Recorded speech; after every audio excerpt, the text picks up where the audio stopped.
So why are we worrying about this? Well, security impinges on all areas. You may recognise those buildings. Those organisations are very concerned that for some of their operations they do them securely. Conversely, some of us are very concerned that we do our own operations very securely, so they don't. On our everyday level, providers of data centres, big companies, we are concerned that the code on those servers is secure.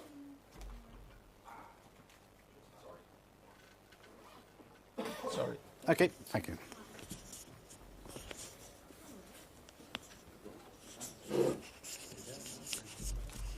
I'd hate to suggest the first two organisations were responsible for those words not making it onto the tape. That's how we get security. Yeah. So, databases, data centres, we want the code in there to be secure. Oh, wrong button. And then, of course, the ubiquitous smart card, whether it's your bank details, there's this example here, your medical details, or your transport details. You don't want your bank account being broken into. The train company doesn't want you taking free rides on the train. So at the very smallest level, as well as the great big data centres, security matters. And when it goes wrong, first of all, when someone hacks an internet toilet, it's quite funny. When you discover that Osram's latest light bulb has about a textbook description of how to get security wrong in every hole in the book's there, and it happens to give a nice open hole into your home network, we start worrying. But then we get this. You'll recognise the Chinese webcam and the Myra botnet, which took over, which managed to issue some very important security attacks by taking over internet-connected webcams. And at that point, security stopped being fun or a bit of, oh my God, so this really does actually matter. And it matters particularly because of what is known as the Internet of Things, perhaps more correctly, the Internet of Sensors, but the fact that increasing amount of sensed information about your environment is connected to the Internet and can leak out there. So security becomes more and more impinging on our everyday lives. And some of the attacks will affect us. The ability to power cycle all the heating systems in the country and then take out the national grid so that no one has any power means people die on operating tables. So why the compiler? This is, although it's the LLVM dev room, the techniques I'm talking about are entirely generic. So I've put two well-known free and open source compilers there, LLVM and GCC, compiling to run on a computer. And increasingly for Internet of Things, that may be a very, very small computer. But why the compiler? Well, your C or C++ embedded code will go through the compiler. Even if you have something like Java, which you think of as sort of being interpreted, it's interpreted via a bit code, and something like a compiler is going to generate that bytecode. And even your assembler goes through the compiler. Almost all code goes through the compiler, the exception probably being the sort of scripting language that is source interpreted, and for those in the legacy place, people who actually write hexadecimal machine code and just put the numbers in their machine. But the point of using the compiler is security is a whole system problem. And on the whole, the compiler gets to look at almost all the code. So it's a very good tool. If you want to see, is my code secure, the compiler is quite a good place to put that functionality. So let's have a look at some of that. There's two ways the compiler can help. First of all, it can tell you if your code looks like it's doing bad things. It's a helpful assistant. It's warning you, this looks bad. Just as the compiler will today warn you, you appear to have an argument to your function that you're not actually using. Did you mean this? So there's that warning role where we can help. And secondly, there's the heavy lifting role. There are some very well known and established secure programming techniques that don't get widely used because they're a right royal pain to actually code up. And the compiler can help by hiding some of that for you.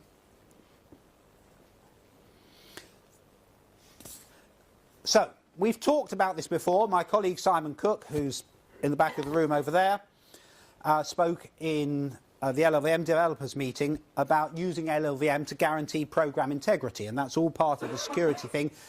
You can only really talk about the security of your program if you have some confidence about its integrity. And that was really addressing how to deal with specialist hardware that provides some sort of support for instruction integrity and control flow integrity. And in order to do that, the compiler needs to understand that and write code that matches that.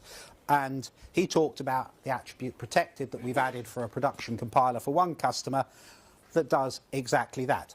I'm not going to repeat that because you can watch that on the LLVM dev meeting videos. Some of the things that we've already done are very simple. Here is my security program, at which it becomes clear I'm not actually a security programmer. I've got a function called mangle, which obfuscates my secure key by reversing all its bytes, all its nibbles. So there it is. I give it an argument k, and it returns a value with all the nibbles swapped around. And that's great because then I can throw away k and no one will guess what my original key was. So let's have a look at how that behaves. Well, there we are in the main program. I've given it a string as an argument, which it will convert into a value using a to I and pass it to my argument, and I've got some arguments. So let's have a look what happens next. So we go in and we call our function, and there's our key because that happens to be dead beef in decimal, and our initial value of res is 0, and then let's go round the loop and get to the end of that function and return. And so we've inverted all the values and we've returned it, and so kam, our output there from the mangle function, is dead beef spelt backwards. And that's it. We're back in main, we've finished our program, and we've thrown away our key. Except we haven't, because we've left it lying on a bit of dead stack. Now, when we next call a function, it'll get possibly wiped out. But it's sitting there lying in memory. And if I do something evil, which on this particular architecture is taking the address of my local variable and looking a couple of words further on, lo and behold, I can suck out my original key. Now, the simple thing we can do is something like this. Let's have a new attribute called erase stack. An erase stack adds to the epilogue of any function a small piece of code which just writes 0 over the entire stack frame. So now when I return, I can help myself to the next arrow. It's just been zeroed. And of course you can then generalize that. It doesn't have to be 0. Let's give it an attribute with an argument, and we can turn it all into alternating bits, A. And indeed, all of those are fine. You'll just find various things going on. You can even go one further and have a randomized stack thing, which just writes random values on the stack. That has what may be a benefit in that if you've got the sort of code that's roaming around off the end of the stack, it's probably going to behave erratically because it's going to be picking up random variables. That may be a good thing, or you may be in the category that says, I don't like debugging programs where they deliberately behave differently every time I try and look at them. You take your choice there. That's a straightforward thing. That comes in the category of something we've done. It's not currently in a public compiler. One of the things that we do is we work for a lot of customers, writing them LLVM and GCC compilers for chips that are not yet out there, and therefore they don't want us to talk about them or go public because they don't want to spoil their big hit when it all comes out. So this exists for a processor that, if I told you about it, I'd have to shoot you all.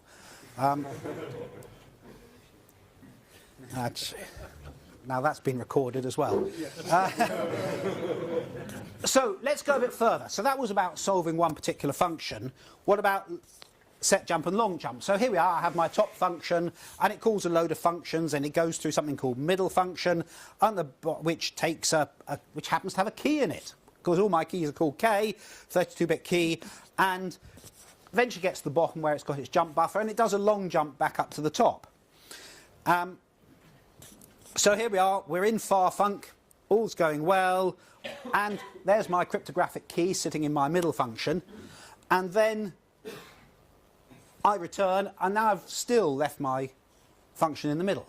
Now, unless all my functions have been labelled with the attribute clear stack or randomised stack, erase stack or randomised stack, I'm not going to get rid of that. And indeed, the way set jump works, it does typically work by just going back to where you started from. It's not going to unwind the stack anyway, so none of that's going to work very cleanly. However, since we know where we came from and where we're going to in long jump, there's no reason in principle why long jump couldn't wipe out its entire stack. Now, we could do it by having a special long jump function, long jump secure, that added that code, or we could have -f erase stack, which just says whatever the function, or even if it's a long jump function, erase the stack as you return, so you never leave stuff lying around on the stack. Or you could erase it to a particular value, or you could erase it to a random value. And that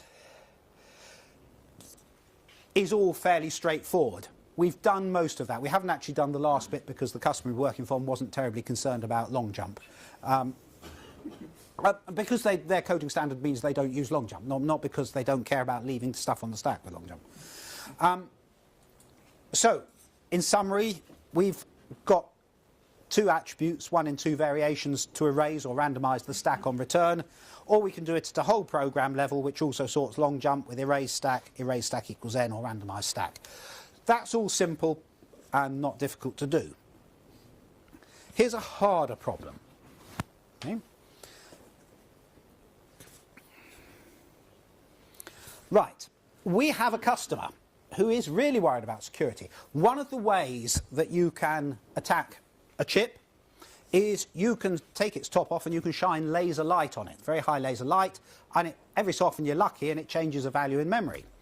And you can observe how the chip behaves, and that tells you stuff about the chip, and indeed allows you to break its security. So you see strange things like this, where I set a global variable to a value, I go and do some computation, and then I go and test that the global value hasn't changed, even though, patently, it wouldn't have normally.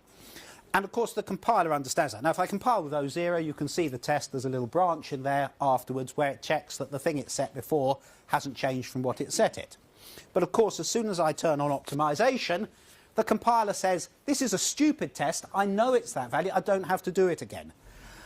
And the optimizer has carefully taken away my clever bit of secure code. Now, I can sort of fix that by saying, well, globvar is actually a volatile, some sort of dynamic register, so it makes sense to read it again. And then, if I compile, I will get my branch back. The problem is, I've now made my globvar volatile, and if that's the one place I care about, I've gone and hammered performance across my whole program for the sake of getting that one right. The question is, and this is where this becomes not what we've done, but what we'd like to do, actually, how do we do that? Do we have to go down the route of pragmas around code to say this particular fragment of code mustn't be optimized away? I hate pragmas, they're not syntactically particularly rich, but I don't know a better way of doing it. If anyone's got a better idea. Yeah, there are attributes. Yeah, okay, yeah. Yes, I've got 3 better ideas. The Linux kernel actually has a couple of macros for this that cast a pointer to a volatile pointer and then dereference it, which has the desired effect. They're used for some concurrent programming that needs to say this might be changed behind your back by another thread.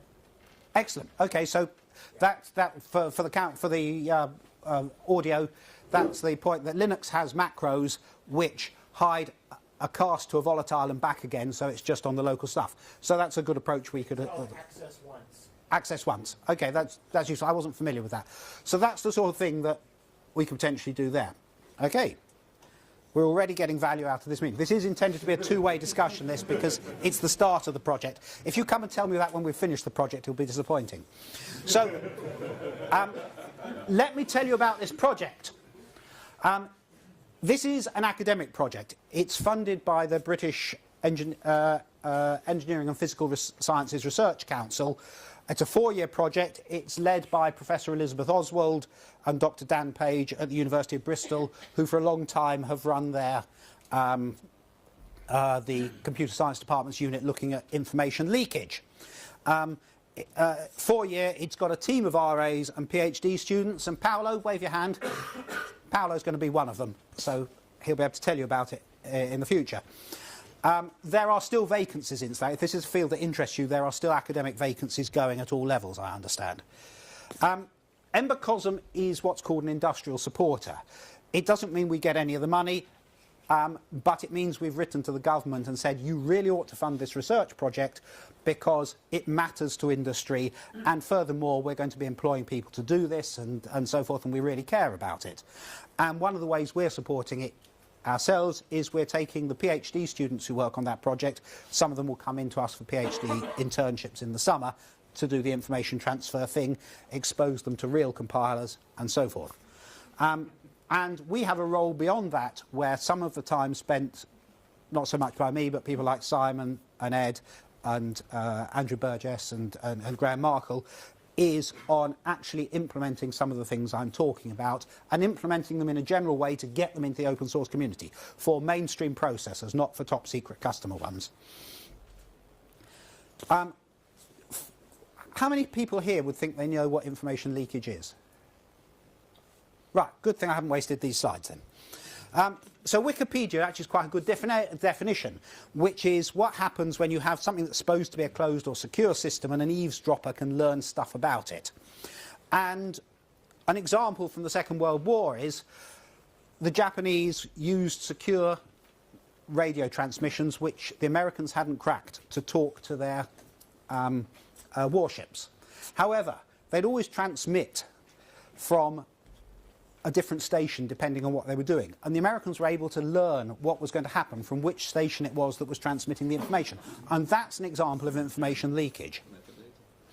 A technique that's very popular, was made popular about 10 years ago by Simon Moore and his team at Cambridge University, is differential power analysis. So power analysis is about looking at how much energy a computer uses. Differential power analysis is about looking at how that changes into different circumstances. And one of the things you can do is to look at how power changes as I try different ways of encrypting or different values for encryption and decryption, and learn stuff about the encryption algorithm and so forth. So here is a very simple algorithm I've got, which takes my key, and if it's an odd key, it subtracts 1 from it, and if it's an even key, it takes the square root of the key. And clearly one of those is an easy operation and the other is an expensive operation. And if we run that, we can see that if I do my program and apply it to 7, I use about 25 microseconds of time on my laptop. And if I do it with an even number, it takes 86 seconds. And I could explore a lot of numbers and I'd come to the conclusion that this algorithm did something different for even numbers than for odd numbers. So that's a very simple example of differential power analysis. And what is it that was the mistake? It was fundamentally this. We took our critical variable, our key, and we let it control where the flow went. It's in an if statement. And now anyone who writes secure code knows that if you're worried about security, you don't have your critical variables controlling branches or loops. And that's easy to do. But if it's a big program and it's tired, and you're tired, or it was someone's birthday and you had a couple of pints at lunchtime, you might have got it wrong. So, how can we help? And we don't need to just worry about data-dependent control flow. We need to worry about data-dependent instruction timing. You may think there's no change to the control flow, but if the value affects how the instruction times, that'll affect it. Or even data-dependent memory access. Well, if it's this value, I go to RAM, and if it's this value, I go to flash. And flash and RAM do not have same energy profiles. So, here's my function of concern. One option is this, which is to say my argument k has an attribute which I've called critvar. Remember, I should have said, we're now in the territory of stuff we want to do, not that we have done. So this is where feedback is welcome. Well, now hopefully I'll be able to get a warning that says, hold on, you've got a critical variable controlling a flow, because I can see it's part of the expression controlling this if statement. So that seems to be okay. And even if I put my critical variable in a header, because I'm including that header, I've still got all the information, I can still make that work. The critical variable usage is pretty obvious in those circumstances. But it's not quite so simple. What about this not so simple case? Because I actually assign the bottom byte of k to b, and then I look at b. Well, yes, I probably ought to be able to get that right and spot that b, although it's not the actual critical variable, is directly connected to the critical variable, and it's still a bad thing to do. But to do that, I need to understand the local data flow. Okay? So this is not something we're going to solve by a simple look at the program. We've got to understand the proper data flow through the program. Now, what about this case here? I've got two source files. One is func1, which has an argument that's a critical variable, and it calls func2, passing in k. But func2 has nothing to say that its argument is a critical variable. It might be used in lots of places, some of which are not critical variables. So I go and compile it. I compile each and then I link them together, and I don't get any warnings because individually neither of those compilations can see a critical variable is being used to control flow. And so the only solution I have is to go and use link time optimization. So this is something that has to go in an LTO world. And indeed, yes? Have you thought about using the data flow sanitizer to do this? I mean, if you're happy, as long as you're happy to check at runtime, you could use this to tag a bit of memory and then see how it propagates with the program. So this is using runtime data flow tagging. I think that's a very good idea, and we haven't explored that, so it's on the tape. Another one to take away and look at in the investigation. And Paolo's listening over there, so one for him to look at. So yes. I mean, you could request that func2 also has the attribute, right? Yeah, yes. Clearly, if I put func2 had the attribute, that's fine. Well, it might not need for all cases, just for that one case. It might be like a power of 2. Yeah. That you happen to need power of 2 for your key, but not for everything else. And then how do you do this? Yeah, but you need different... You can specialize, or you can do like const analysis. You say, look, this is a const thing, you're calling a non-const function, try to do some casting. Yeah. So exactly. So the point being made for the tape was func2 might be used multiple times. So just making it a critical variable all the time may be inefficient if it's used widely in a non-critical context. So the point is that critical variable usage needs to understand global data flow, and that's generally true of security and its sister discipline of safety, which is two sides of the same coin. That generally they're whole system problems, and you need to look at the whole system. So data flow or runtime instrumentation, those sort of techniques are going to be what we need. So, in summary, on this one approach of critical variables, simple cases are easy. Most cases need data flow analysis, and that probably means LTO or, as we've heard, runtime analysis for programs of any size. Now, I have this question: what if we get it wrong? If I tell you this is controlling a critical variable and it turns out actually I've made a mess of the data flow and I've been too cautious, I'm going to spend ages tearing my hair out. Where the hell is this wrong? And it's not wrong. The compiler has actually not understood what the program's doing. False negatives mean some bad code may be getting through. But if I didn't do this at all the bad code would be getting through. So I think we need to aim on the air of false negatives are less of a problem than false positives. False positives could waste an awful lot of time. It depends on the case. If this is a very security sensitive thing, then you want all the false negatives. All the false positives. Yes, I agree. If this is my toy stuff, then I don't really care about any of that. True, yeah. Well, I think that's a good point to make. But certainly for the immediate term, I think we're going to try err on the second side. Of course, the idea is never to get it wrong, but we might not get there first time. And it's worth laying around, as I said before, it's not just control flow that leaks, variation in memory access, variation in instruction time I mentioned, and don't forget energy. Now, some of you know from previous talks, we've done a tremendous lot of work on the compiler's impact on energy consumption. Here's a graph from James Pallister, who spoke here a couple of years ago. This is a well-known 8-bit processor where we multiplied every pair of 8-bit numbers using their multiply instruction and measured how much energy it used. From this you can see they've implemented a 4-bit booth multiplier. I'm sure they didn't realise that their Verilog was quite so available to everyone. if I'm writing secure code using multiply, even just using the multiply instruction, the values going in are going to leak information. If anyone knows why 1 times 19 is the most energy efficient multiplier, I'll be interested. So that was about the first category, warning you about things that look bad. This is about the heavy lifting. And the heavy lifting, the heavy lifting is about making life easier. So here is a technique called bit splitting. And the idea of bits, one way you can find out what someone's cryptographic key is, if they put it in a nice 32-bit block in memory, you slice the top off the memory chip, you run your thing under a scanning electron microscope, and you read out the memory values. And you look for all 32-bit sequences and look for anything that might be a key. One way to solve that is to put little bits here, there, everywhere, all over the place, and then it's much harder, and that's called bit splitting. Now here I've just done byte splitting. I've taken my 32-bit key, I've put it in 4 variables, and I'll make sure my linker scripts put those 4 local global variables in completely different places. And then, of course, I now need a function to add 1 to that, where I add it to the least significant byte, and if that overflows, I add it to the next significant byte, and you can see just that is tedious, and that's just bytes. So the idea is you spread the key through memory so it can't be scanned for.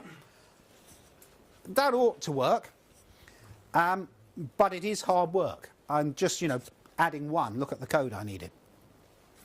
And the problem is optimizing compilers are very good at spotting those patterns. And they say, gosh, this is really clever. I could combine this into one 32-bit variable. I'll save it somewhere. So you may have got your 4 bits, and then there's another bit of memory that has your 32 bits joined together. So the brilliance of the compiler completely scuppers us again. So one of the suggested approaches is this, is we give yourself an attribute bit split, and then you can just write k++, and the compiler will worry about that. And the compiler can do the mind-numbingly tedious one, if you want, of putting every single bit in a different location. These techniques don't do anything for performance, but that's not the point. I don't mind spending some performance if I'm going to get it. And it's trivial for the programmer. The compiler can actually do a really good job. It's all too easy when you write those complicated things to either make a mistake or, more importantly, accidentally to still leak information because you actually kept intermediate values around that were a bit leaky. Because it's inside the compiler, we can make sure the compiler knows if it's labelled bit split, don't go and stick it together. And it's still a whole system problem, so we've got to do it on a global basis.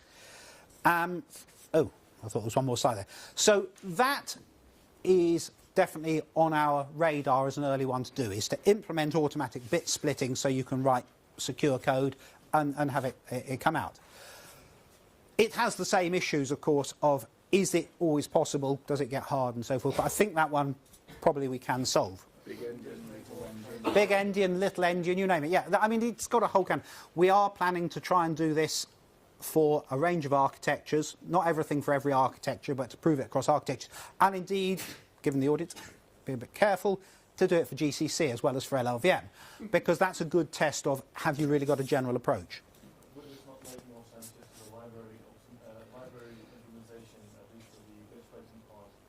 Well, it is until you pass the argument to the library as a 32-bit value. The answer is yes, there's balance, and the way it is often done is as a library. There is a balance all the way through, and in some sense you're putting the library like an intrinsic inside the compiler. So yeah, so I think these are good things. So for the record, that's saying, can you not do this as libraries, or as some sort of intrinsic which brings the thing into the library? I think those are all good approaches, and it may end up that this maps down into a library called intrinsic, just as when I copy a struct, it maps down into the intrinsic bit mem copy.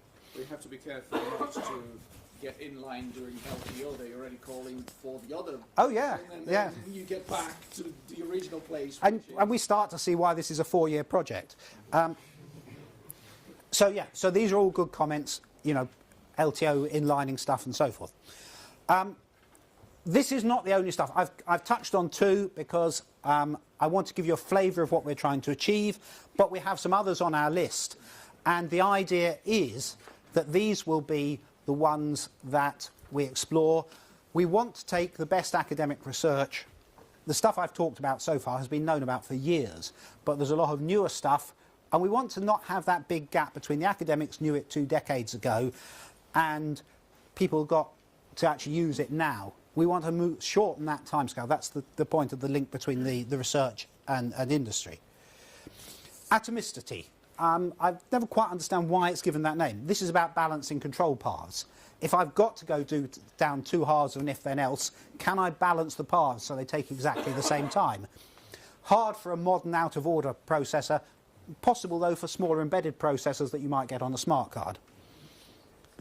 Super optimization for minimal leakage. That's because we're very big into super optimization, and all problems should be given to super optimization to see if it can solve it. Super optimization can optimize for any criterion. Information leakage could be one of them. Algorithmic choice. One way to hide what you're doing is to use different algorithms for the same job at different times. And certainly for things where there are multiple algorithms, that's a way to confuse data flow analysis. If I had, there's lots of ways of taking a square root. If that program taking a square root used one of different 5 different algorithms at random, then that would spoil my energy profile a bit. This verges in towards our architectural side of things. Instruction set extensions. Can we actually improve the instruction set to make minimising leakage easier? Now, we already have one customer case where actually the instruction set has been changed because of a realisation of one particular part of the architecture was leaking more information than was desirable. So there is a feedback to the development group, and that's why it's always good to develop your compiler before you spin your first silicon. Develop the 2 in parallel because you can feed off each other. And the last one, instruction shuffling. I have a whole sequence of things to do, very predictable, but there's always a degree of scheduling flexibility. Let's shuffle them around and give you several different scheduled flavours to allow you to get different profiles coming out. And that's it. So it's an early stage project. I welcome any feedback, questions, and so forth.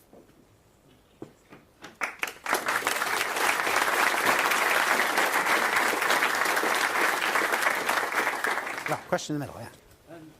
Something about you may not need to go all the way down full LTO to do some global analysis. So, for example, if you, I don't know if you're familiar with ARM build attributes, but you can the way ARM deals with a lot of compatibility concerns between the thousands of different ARM variants is you annotate the binary and say this object, this takes, say for example, soft floating point, this one's hard floating point, and the linker can then cross basically flag between just at the attribute level and say these things don't match, I'll throw them out. So you might not need to go all the way down the full LTO. You can say at the function level these functions. So this is the suggestion that we don't need the full LTO level. We can use things like the ARM build attributes to annotate binaries to give enough information that we can get that sort of thing right. Yeah. A small remark about the balancing. So unless you have unless your microcontroller has no cache at all, as soon as you have a balance between 2 code paths, and one goes on one cache line and the other goes on the other, as soon as some other code evicts one cache line, you can measure again the time. I'm an academic, so at one point we investigated this and we just executed conditionally all instructions. Code balancing is almost impossible. As soon as you go cached or out of order or any of those, a lot of the very smallest things, when you're looking at the Internet of Things, the smallest, those processors have no caches or they're in order, uncached machines, right at bare bones. But I agree with you. Once you go into that, well, you're sort of losing information all over the place there, so you're sort of solving the same problem. Yes. Sorry, for the record, the question was about how cached architectures shuffling is not going to, balancing is not going to work. So.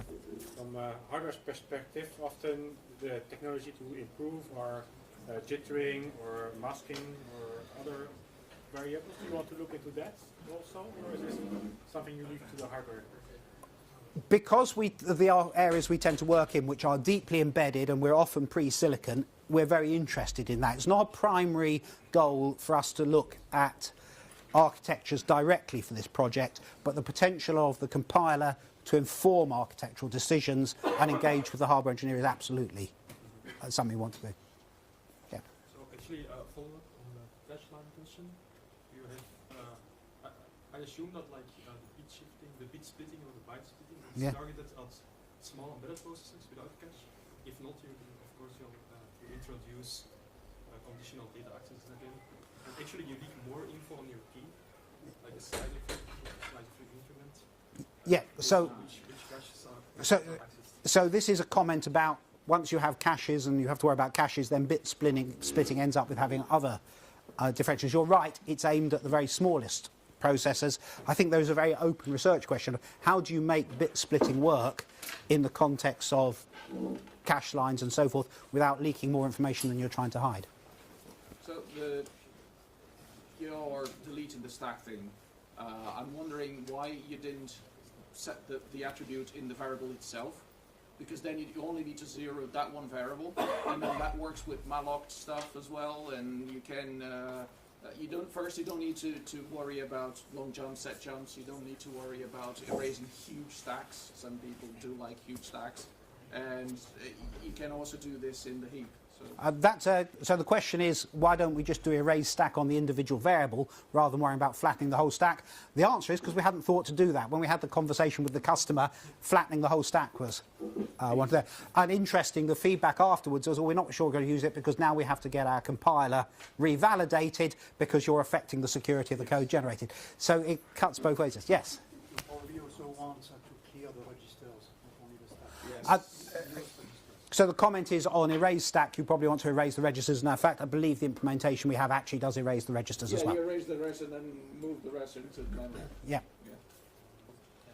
If you've got different register widths, and you can end up overwriting halves of those, so you might need to somehow clear the top halves of registers. Yeah, and comment about it might get a bit harder about clearing halves of registers if you have variable size registers. More questions? No. Thank you all very much.